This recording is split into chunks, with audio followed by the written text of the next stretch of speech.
পুকুরে ভরা মাছ ধরতেছে আমাদের আমিন।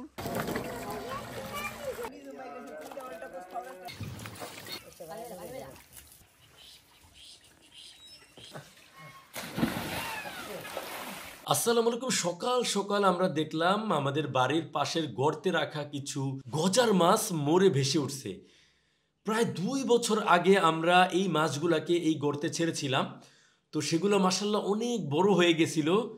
তো কি কারণে এরকম হইলো আমরা আসলে বুঝতে পারি নাই। দেখেন কত বড় হয়ে গেছে মাশাআল্লাহ। আর আরেক পাশে দেখলাম আরো একটা মরে ফুলে আছে। আসলে 3টা গজার মাছই ছিল এটার ভেতরে, যদিও আমরা আরো বেশি রেখেছিলাম। তো অ্যাকচুয়ালি ওদের মরে যাওয়ার কারণ হইল পানি কমে যাওয়া। আমরা ওদেরকে 2 বছর আগে বর্ষাকালে যখন এটা পরিপূর্ণ ছিল পানিতে তখন রেখেছিলাম। এরপর এই শীতে পানি যখন একদমই কমে গেছে আমরা বুঝতে পারিনি যে গজার মাছ এভাবে মারা যাবে। গজার মাছ খুবই স্ট্রং হয়, ওরা এত সহজে মরার কথা না। আর শুধু ওরা নয়, এটার ভেতরে আরো কিছু মাছ আছে, পাঙ্গাস মাছ আর অন্যান্য মাছ আছে, সেগুলো কিন্তু জীবিত ছিল। তো পাঙ্গাস মাছ যদি জীবিত থাকে তাহলে ওদেরও জীবিত থাকার কথা ছিল। তো কেন এরকম হইলো সেটা আসলে বুঝতে পারলাম না। তো আমরা দেরি না করে দ্রুত মোটর লাগাই দিলাম, কারণ অন্য অন্য মাছ যেগুলো ছিল সেগুলোর অবস্থা দেখা খুব বেশি জরুরি ছিল। তো মোটর লাগিয়ে পানি কমতেছিল আর মাছগুলা ধীরে ধীরে ভিজিবল হইতেছিল। এটার ভিতরে 1 বছর আগে ছাড়া কিছু বড় বড় পাঙ্গাস মাছ ছিল, যদিও আমরা খুব একটা বড় এটার ভিতরে রাখি নাই। তবে 1 বছরে তো যত ছোট জায়গায় হোক ওদের সাইজ অনেকটা বড় আমরা এক্সপেক্ট করেছি। তো ওদের লেজ মাঝে মাঝে দেখা যাইতো, ওরা মাঝে মাঝে লেজ দেখাইতো। পানিতে কি বলে ওটাকে আমি জানি না, এটাকে কি বলে, ওরা পানিতে উঠে বাড়ি দিত লেজ দিয়ে। তখন লেজ দেখে অনুমান করতাম যে মাছগুলো অনেক বড়।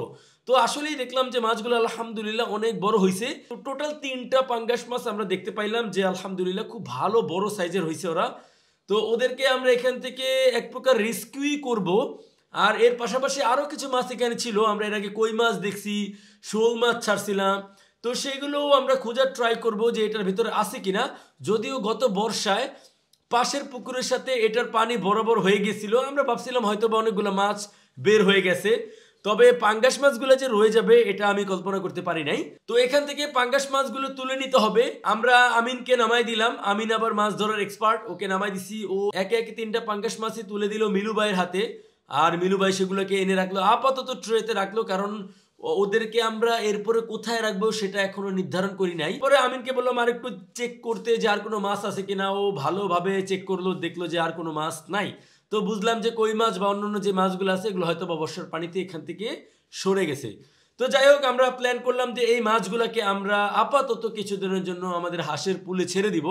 ওরা হাঁসের পুলে থাকুক, যেহেতু হাঁসের পুলের পানি আমরা চেঞ্জ করছি রিসেন্টলি, পানিটা ক্লিন আছে, ওরা এটার ভেতরে আশা করি ভালোভাবে থাকতে পারবে। আর এখন হাঁসের পুল আগের মতো অতটা ময়লাও হয় না, কারণ আমাদের এখানে সোয়ানগুলা নাই। সোয়ানগুলা যখন ছিল তখন অনেক ময়লা হইতো। মাছগুলোকে পানি দিয়ে ভালো করে ক্লিন করে নিলাম, কারণ ওদেরকে ময়লা পানি থেকে তুলে আনছি, ওদেরকে অনেক ময়লা ছিল। তো ভালো করে ক্লিন করে মাছগুলোকে হাঁসের পুলে ছাড়া হচ্ছিল। নীল পানির মধ্যে বড় বড় পাঙ্গাস মাছ দেখতে খুবই চমৎকার লাগতেছিল। যদিও বেশি দিন ওদেরকে এখানে রাখা যাবে না, কারণ হাঁসগুলো যদি ভয় পায় তাহলে আমাদের ব্রিডিং সিজনে প্রবলেম হবে।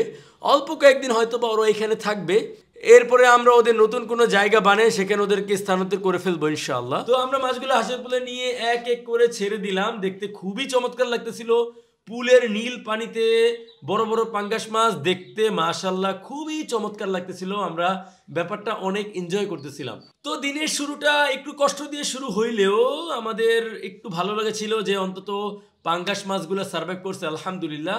ওদেরকে আমরা হাঁসের পুলে ছাড়ার পরে আমিনকে বললাম নাম, এবার পুলের পানি পরিষ্কার আছে, চাইলে নামতে পারো। তো ও নামলো, নাইমা গোসল করলো। ওর দেখা দেখি বাড়ির ছোট বাচ্চাগুলা সবাই দৌড়ে আসলো, নাভিন, মোহাম্মদ, ওরাও পানিতে জাম্প করলো, নামলো, গোসল টোসল করলো। মুহূর্তের ভিতরেই একটা অন্যরকম পরিবেশ তৈরি হয়ে গেল। সবাই অনেক এনজয় করতেছিল ব্যাপারটাকে, কারণ সাধারণত আমাদের অঞ্চলে অনেক পুকুর আছে কিন্তু সুইমিং পুল কিন্তু একদমই নাই। এরকম একটা পরিবেশ তৈরি হয়েছিল।